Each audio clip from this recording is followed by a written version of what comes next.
Another day, another top 100 defensive player in the bag.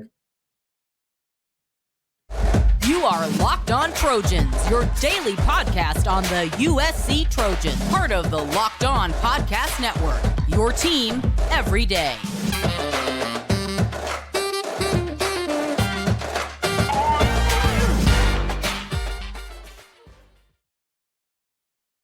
Fight on, everyone. I'm your host, Mark Holkin, and thank you for making Locked On USC part of the Locked On Network your first listen every day, whether you're watching the show on YouTube or wherever you want to download your podcast.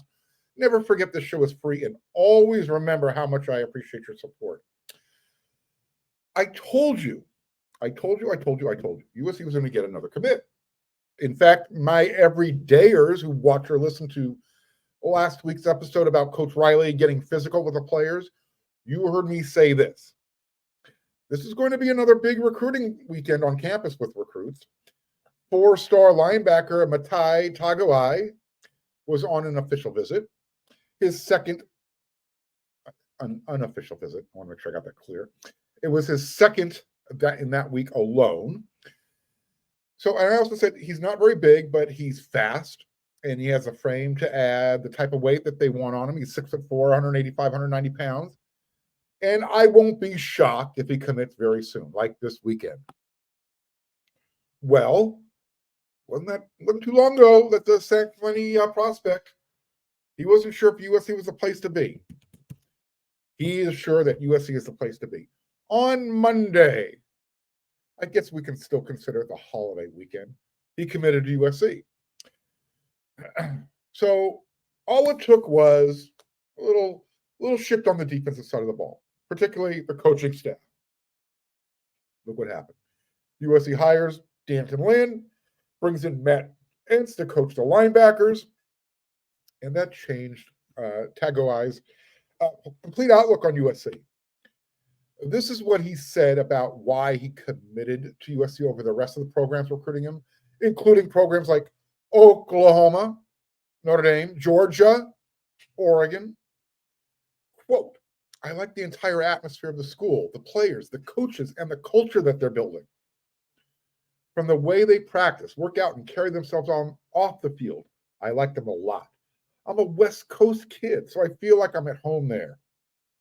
Then I like how I fit in schematically with their defense. I feel like I could be dangerous, close quote. Tagoa'i is the nation's number 68 overall prospect and the number 11th rated linebacker in the class of 2025. He's also the number 7 overall recruit in the state of California. USC's keeping one of them at home so far. Here's another selling point for the San Clemente stud. He believes that he's going to get some early playing time as a freshman. And he's right. There will be an opportunity for him to compete for early playing time as a freshman. Because USC is thin at the linebacker spot, numbers-wise. I alluded to it just a minute ago. There was a rumor going around in his inner circle, this was last year, that USC wasn't the place to be developed on the defensive side of the ball. So when Lincoln Riley overhauled his defense, the defensive staff, it sent a new message out. His circle got the message. And this is what Matai said. It definitely shows me that he wants to put an emphasis on the defensive side of the ball because I think he knows that to have a winning team, you need to have a defense that can stop different types of offenses that they're running in college football. It's definitely big for me to see that, close quote. So to kind of give you a little bit of context background on there, why he didn't think USC was the place to be. I'm not sure if he said it or someone in his inner circle said it, but apparently there was a time where he allegedly felt that USC was too bougie. And I think what he was trying to say at the time, if he said it, was that USC didn't play a physical brand of football on the defensive side of the ball. I think he was right in that regard. Nevertheless, USC made some changes. And because of those changes, look at the doors that are opening. I mean, have you seen who USC's who is committed so far? I'm going to go over that here at the end of the segment, but I think it made a difference, right? Here's my favorite quote from Tagoa'i's commitment. I love this one. Quote, Coach Entz, you can tell he's a football dude. You can tell that he puts his nose in the books and is going to try and read, watch tape, and or do anything to get an edge on how he can be a better coach. I know he's going to hold me accountable as a person and as a player as well. Again, I have to make sure I emphasize this. Coach Riley's decision to keep Alex Grinch that second year, that was a self-inflicted wound. And Coach Riley, he also made sure that Tagoa'i knew that he was a priority. And how you do that with the recruits is you show up at their high schools. You get as much communication as possible in person. So Matai said this. That showed me that they were being genuine. All the things that they were telling me about me being at the top of their priority board was true. All the recruit wants is for a school to show them that they're being honest about their recruitment, and they want him. Coach Riley calling me definitely showed that, close quote. All right. So the hits just keep on coming for USC. The good hits. The guys you want coming to USC to make the hits.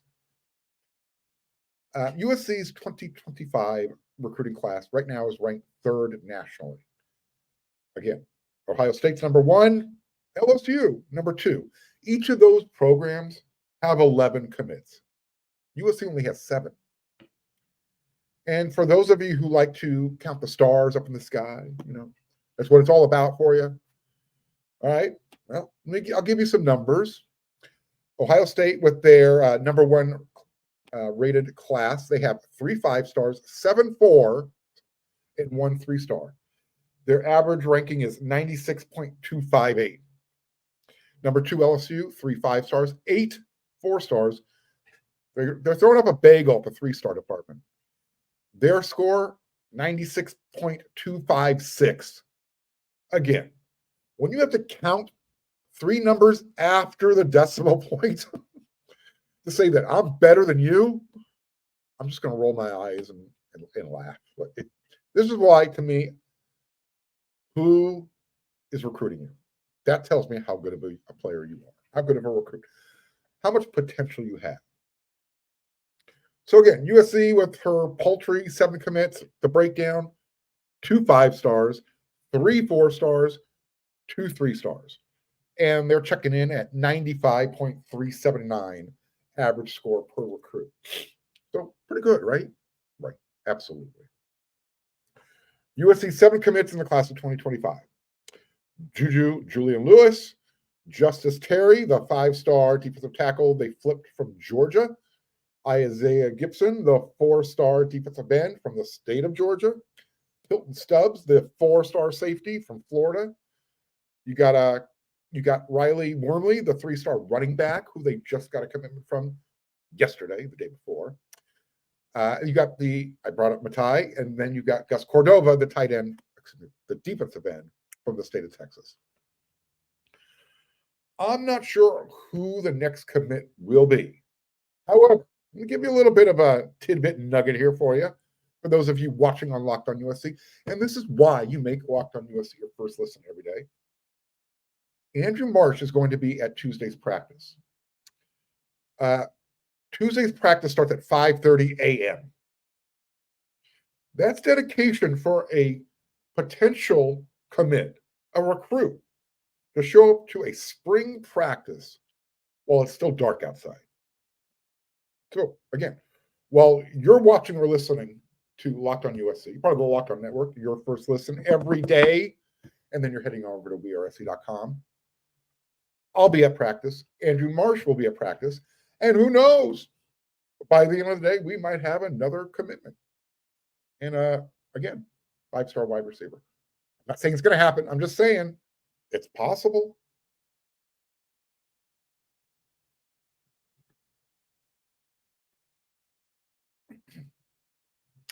When you're hiring for your small business, you want to have as many top-tier candidates as possible to interview. That's why you have to check out LinkedIn Jobs. LinkedIn Jobs has the tools to help you find the right professionals for your team faster, and they're going to do it for free. LinkedIn isn't just another job board. LinkedIn has a vast network of more than 1 billion, with a B, professionals, which makes it the best place to hire. And hiring is easy when you have that many quality candidates. So easy, in fact, that 86% of small businesses get a qualified candidate within 24 hours. Thankfully, with LinkedIn, the process is intuitive, quick, and easy. They even just launched their feature that helps, they're going to help you write your own job descriptions, and that's going to make the process even easier and even quicker. Post your job for free at linkedin.com/LockedOnCollege. That's linkedin.com/LockedOnCollege to post your job for free. Terms and conditions will apply. Are you watching Fox Sports or ESPN on your TV all day? Have to turn down the volume with all that shouting? Make the switch to Locked On Sports Today, a free 24/7 sports streaming channel programmed for you every day to bring you the biggest stories without all the screaming. Locked On Sports Today brings you can't-miss analysis, opinion, and news, streaming 24/7 on YouTube or the free Amazon Fire TV channels app, part of the Locked On Podcast Network, your team every day. All right, I'm going to say it right now. USC is going to have a new kickoff specialist. When USC kicks off their season against LSU, when they win the coin toss and they defer, yeah, I'm calling it right now. Dennis Lynch will not be your kickoff specialist. Just saying it. We spoke with Coach Riley on Saturday. You know that. Lots of topics were covered. One of the topics, of course, that's always going to be brought up, special teams and the kicking competition. Is there one this year? Here's what Coach Riley said. Quote, absolutely, it's a competition. It's an area that we know that we have to perform better at, certainly both on kickoffs and on field goals. I would say the field goals, really the entire operation of it, we've got to take some positive steps there. I mean, there's just no doubt about it. Close quote. That was Coach Riley's polite way of saying Dennis Lynch had a really bad season. And it comes out after, Coach Riley says he's the hardest working guy he's ever had on special teams in his coaching career. Some of that's coach speak, but I'm not going to doubt it. Dennis is always one of the first guys out of practice. I do not doubt that he works hard. But last year, he suffered. He had a mediocre year. I guess is the best, is my polite way of saying. So the competition is going to be open between Dennis Lynch, you got Ryan Robles, you got Garth White, and then you got another preferred walk-on kicker coming in this summer. His name's Ryan Sayeri, S-A-Y-E-R-I. By the way, I don't care how you pronounce it. He's got a cannon for a leg. That's all that's important right now. I respect his leg. I respect his name. I just got to make sure I'm saying it correctly. In his 3 years at Chaminade High School, he forced 156 touchbacks on 189 kickoffs in his 3 years. Yeah, I'm going to say it now. He will be the kickoff specialist. I could be wrong. I have a feeling he's going to be the guy. And look, USC can solve its kickoff issue with just consistency. That's all it really comes down to at this point. And kick it through the back of the end zone consistently.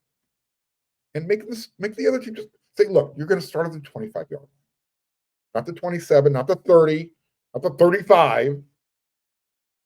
We'll give you the 25. If you want to try and run it out, hey, we're going to stop you before that. But 25-yard line, give them that option. And when I say consistently, because it was so frustrating to watch it happen a few times in a row last year. And then all of a sudden, you're watching the ball get kicked out of bounds the way I hooked my golf shot off the tee. I mean, it was just like, where did that come from? Yikes. Coach Riley said that heading into last season, USC had to generate more touchbacks on kickoffs. The Trojans they're actually worse in 2023 than they were in 2022. So while Lynch was 11 for 13 on his field goals of 40 yards or more, which is really solid, that's a great number. Overall, he's yet to reach 72% success rate on either of his two seasons. So again, 11 for 13 from 40 yards plus, he's the man. 50 plus, he's the dude. I mean, he was 3 for 3. But again, it was that mid-range stuff, the chippies. That's where he needs to be more consistent. I mean, here, let me put the numbers into context for you. Barely 50%. He was 9 for 17 on field goals between 30 and 39 yards. You have to be able to make those with your eyes closed. I can tell you when they're practicing, they have their standard uprights, but on the practice field, those standard uprights have uprights that are actually brought in. So they're being taught, or they're trying to kick the ball between the inner uprights, not the standard wider ones. Hopefully that carries over into the season. Here's what Coach Riley said about improving the kicking game. How it's going to happen. There's two ways that it's going to happen. The guys in our program have got to improve, which we believe our guys will. And then you've got to bring in guys from the outside that are ready to dive in and compete. And we've added some guys. Wouldn't rule out that we might continue to explore that. Transfer portal's available starting April 16th. We'll kind of see how the spring goes. We're splitting up the reps. We're letting these guys compete. We're going to have a different holder this year, which obviously is a big factor on the field goal team.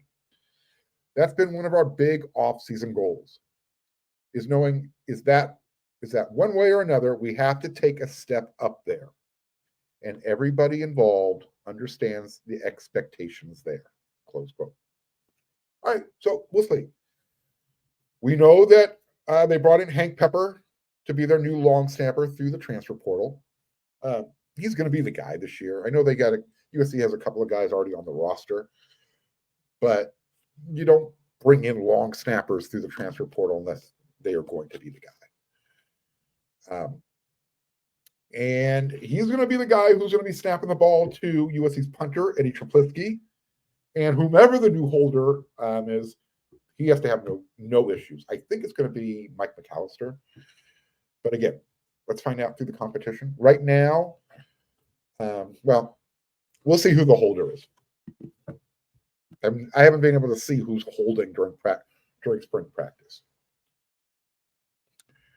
One thing you will notice about Hank Pepper when you see him, he's a big young man. He's actually bigger than USC's former Mr. Perfect, Damon Johnson. This guy's got NFL pedigree. As far as USC's return specialist on special teams, Zachariah Branch, he's getting some competition. Everybody knows. We all know, not both, but we all know he's going to be the guy doing the majority of the damage at both kickoff and punt return. So as far as the competition, good luck, Quentin Joyner. Good luck, Makai Lemon. Good luck, Woody Marks. Who else is back there? I guess it doesn't really matter. It's in case Zachariah needs a breather, USC has a lot of guys more than capable of making it happen. So again, Joyner, Makai, Lemon, those are two guys that you might see giving Zachariah a hand here and there. So again, special teams, they have to improve. It's not so much with the specialists. Yeah, you want to see a little bit better, blocking on the return team. I think they've been pretty good on coverage for the most part. Just let's find the guys who are going to put the ball in the back of the end zone on kickoffs and who could be consistent on the easy field goals. You've proven you can do it long range.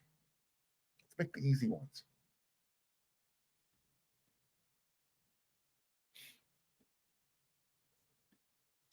Passion, drive, and patience, what brings home the winning trophy, is also what keeps your ride or die alive. eBay Motors has everything you need to maintain your vehicle and level it up to peak performance, from superchargers, roof racks, exhaust kits, LED headlights, and more. Whether you're into speed, power, or style, eBay Motors has got you covered.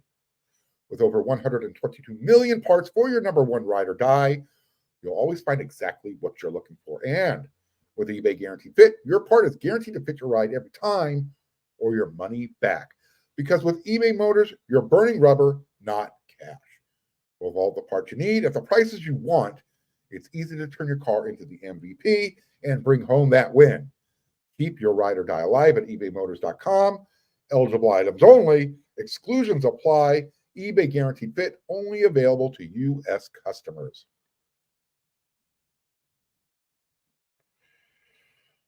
Excuse me. All right. The women of Troy. They had a great year. They were elite. But their turning run is over.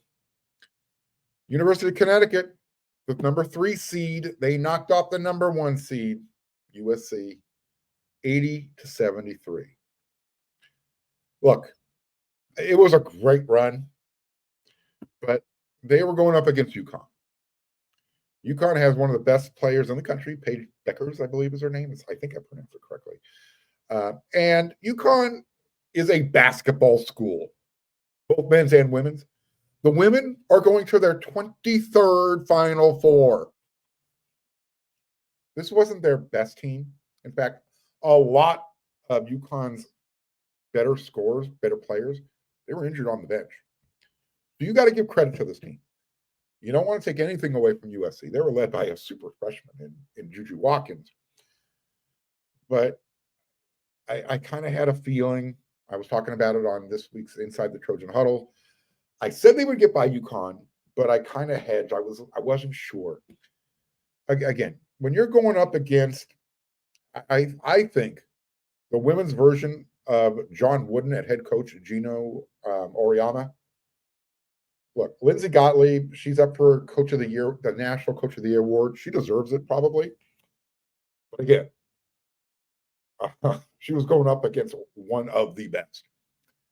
And he was playing with a short roster, and he was able to get those young ladies across the finish line before USC. That's the bottom line. This is what it came down to. UConn shot the ball better from the outside than USC.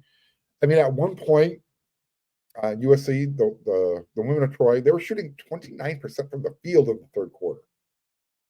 And that's why they trailed by 10 points with less than 5 minutes to go in the third. Going to the fourth, they cut the lead down to 4. They trailed 55-51. I'm just doing a real quick recap for you guys here. With 3 minutes to play, USC trailed by 6 points. Lindsay Gottlieb called a timeout. USC turned the ball over out of the timeout. Like I said, she's up for Coach of the Year award. I think she probably deserves it. Yeah, maybe I'm homering it a little bit. But again, she was going up against one of the best who's ever coached the game. Either side, men or women. Again, Gino's been there before. This was nothing new to him or to their players. Again, let's say congratulations to the USC women of Troy. They did everything that we wanted to see from the men, and they carried the torch, right? So fight on to the women. Hey, they'll be back again. Juju's not going anywhere, right? I don't think so, at least. We do have to talk about the men. We wanted to get the ladies are always first, and they earned it this year. But it's official. Coach Andy Enfield is now Coach Andy Enfield of the SMU Mustangs. Yeah. Athletic Director Jen Cohen, she sent out her social media thank you card on behalf of USC Athletics. I want to thank Andy Enfield for his 11 seasons of leadership and service to the university. He elevated and established USC's basketball program as a premier program with a strong national presence. We are so grateful for everything Andy accomplished, and we wish him, Amanda,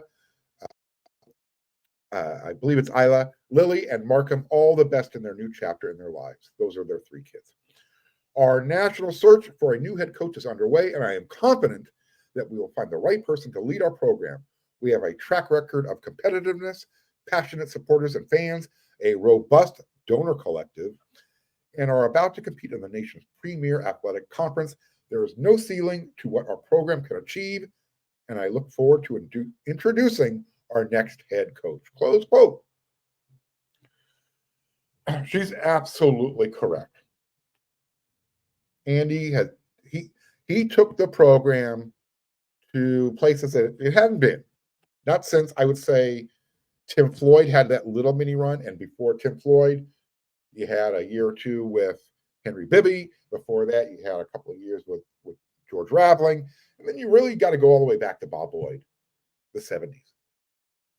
That's USC basketball, men's side. What Andy Enfield did was he put USC on equal footing with UCLA basketball. And that's a major step in the LA market, especially if you know the history of the two programs. I mean, Coach Enfield, he was 7-4 versus Mick Cronin, UCLA's head coach. And he actually has a winning record over UCLA during his tenure. I've said this before, and I have to say it again because I kind of just touched on it. USC, they had a chance to pass UCLA in the basketball lane.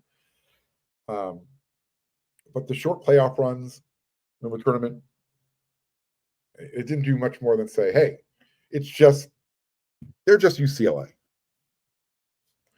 That's karma for J.R. Henderson. Some of you are old enough to remember when J.R. Henderson played basketball at UCLA. There was a time when they had to, whenever they played USC, he was asked about his feelings. It was like, it's just USC. He didn't care. It was just another game to them. Well, USC beating the Bruins in basketball happens more often than not now. So it's just UCLA basketball. Look, I've admitted it. I'm not going to be shy about it. I'm an Enfield guy. I'm going to miss him. I openly rooted for him to get the job when it became open. I actually said, get Andy Enfield, get these 3 assistant coaches, and this program will take off. They got Andy Enfield, and they got those 3 assistant coaches. But again, after 11 years, I think, look, he never won a regular season conference tournament. He never won the conference tournament during the regular season. Never won the Pac-12 conference championship in the tournament play. In fact, he's got a couple of second-place finishes, which I guess is a step in the right direction. But with the talent that he's had on his rosters, yeah, they probably have done better than second place. So who's going to be the guy? Who's going to take over the program? Well, a couple of names that have always, that surface people want. You got Brian Dutcher down there at San Diego State. Seems like a natural phone call to make. However, he just renewed recently, and USC is not going to pay that buyout, which I think is well over $10 million. Eric Musselman down at Arkansas, popular name, would be interested. But per their athletic director, he's not interested. He's sticking around. So you can take Eric Musselman's name off the list. I know the name Pitino likes to raise some eyebrows. I'm not talking about the father. I'd give New Mexico a call. Richard Pitino, the son. He was actually the head coach at Minnesota before he took over at New Mexico. It didn't work out when he was the Golden Gophers head coach, but he's still a really young head coach. So he might not have been ready for that job yet. I'm not saying he's ready to, all right, well, let's go to USC. However, it's name recognition. And you know what? Who knows? His dad coming, maybe being his assistant. I'd be okay with that. The guy I want USC to take a really hard look at, I've said it before, I'll say it again. GCU, Grand Canyon University's head coach. His name is Bryce Drew.